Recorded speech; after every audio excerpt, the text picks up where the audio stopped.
leo tumekuja kumuonesha fedha zinazotoka kwenye benki yake zilivyotumika kufanya maendeleo Tanzania, hasa hapa Dodoma.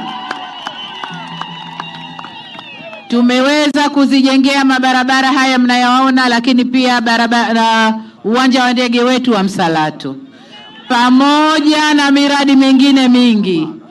Kwa hiyo kuona ni kuamini, tunamzungusha aone, na mlikuwa mnamsikia waziri wa ujenzi kwamba huu mradi bado ni mkubwa.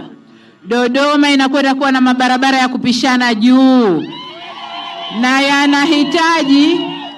yanahitaji fedha. Tunahitaji mkopo kama kawaida yetu, mkopo usio riba kubwa, mkopo kwa ajili ya maendeleo ya Tanzania.